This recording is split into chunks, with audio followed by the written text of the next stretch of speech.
வணக்கம் நண்பர்களே, நான் உங்கள் இலவச சட்ட ஆலோசகர் வழக்கறிஞர் குமரேசன். இப்போ நம்ம பார்க்க போகிற தலைப்பு வந்து மூன்றாம் பாலினத்தவர் அவர்களுக்குரிய கல்வி வேலைவாய்ப்பில் உள்ஒதுக்கீடு வழங்குவது குறித்து இதற்கு முன்பாகவே உச்சநீதிமன்றம் மத்திய மற்றும் மாநில அரசுகளுக்கு உத்தரவு பிறப்பித்துள்ளது. அது சம்பந்தமான கொள்கை முடிவெடுத்து அவர்களுக்கான உள்ஒதுக்கீட்டை சட்டப்படி உறுதி செய்ய வேண்டும் என்பதுதான் அந்த உச்சநீதிமன்றத்துடைய உத்தரவு. அது நடைமுறைப்படுத்தப்பட்டு விட்டதா அல்லது இல்லையா என்பது குறித்து தான் இந்த காணொலியில் பார்க்கலாம். பொதுவாக மூன்றாம் பாலினத்தவர்களுக்கு கல்வி மற்றும் வேலை வாய்ப்பில் உள்ஒதுக்கீடு வழங்க வேண்டும் என்று, அதாவது இதற்கு முன்பாக பிறப்பித்த உச்சநீதிமன்றத்தின் உத்தரவை நடைமுறைப்படுத்த வேண்டும் என்று தூத்துக்குடி மாவட்டத்தை சார்ந்த மூன்றாம் பாலினத்தவர் கிரேஸ் பானு என்ற நபர் உயர்நீதிமன்றத்தில் வழக்கு தாக்கல் செய்துள்ளார்.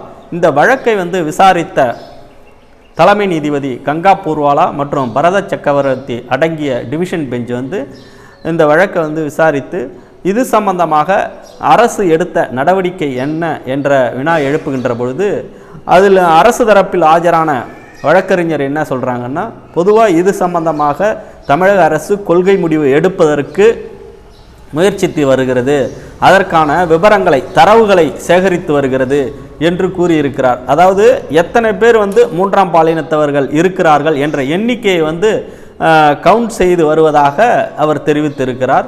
அப்போ அதன் நீதிபதிகள் உடனே அந்த நடவடிக்கை மூன்றாம் பாலினத்தவர் எத்தனை நபர்கள் இருக்கின்றார்கள் என்ற புள்ளி விவரத்தை விரைந்து அதை கண்டுபிடித்து அதற்கான உள்ஒதுக்கீடு சம்பந்தமான கொள்கை முடிவை உடனடியாக எடுக்க வேண்டும், அதை தமிழக அரசு உறுதி செய்ய வேண்டும் என்று குறிப்பிட்டதோடு மட்டுமல்லாமல் மூன்றாம் பாலினத்தவருக்கு பொது இடங்களில் தனியான கழிப்பிட வசதியை ஏற்படுத்தி தர வேண்டும், அதற்கான நடவடிக்கை அரசு தமிழக அரசு எடுக்க வேண்டும் என்ற உத்தரவையும் பரத சக்கரவர்த்தி அவர்கள் பிறப்பித்திருக்கிறார்கள்.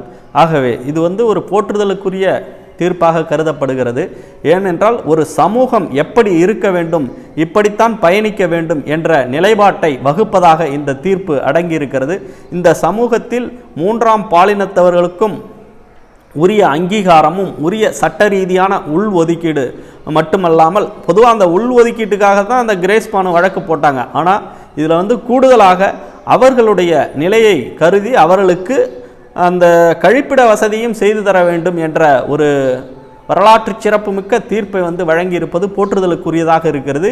இந்த தீர்ப்பு நீதிமன்றங்களுக்கும் நீதிபதிகளுக்கும் சமூகத்தில் எவ்வகையிலான அக்கறை ஆழமாக பதிந்துள்ளது என்பதை கோடிட்டு காட்டுவதாக இருக்கிறது. ஏனென்றால் இந்த சமூகம் மக்களாகிய நாம் அனைவரும் சேர்ந்து கட்டமைக்கப்பட்டது. அதில் மூன்றாம் பாலினத்தவர்களுக்கு உரிய அங்கீகாரமும் உள்ஒதுக்கீடும் சட்டப்படி வழங்க வேண்டிய கட்டாய சூழலில் மக்களாகிய நாம் இருந்து கொண்டு இருக்கிறோம்.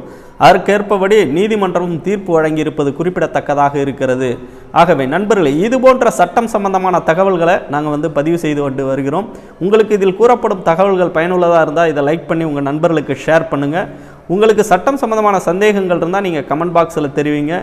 திரையில் இருக்கக்கூடிய நமது வாட்ஸ்அப் எண்ணுக்கு தெரியுங்க. அதற்கு உரிய பதில்களோ அல்லது வீடியோக்களோ நாங்கள் உடனுக்குடனே பதிவு செய்கிறோம். மேலும் பொதுவாக சமூகத்தில் சட்டம் விழிப்போடு இருப்பவருக்கே துணை செய்கிறது என்ற கருத்து நிலவி வருகிறது.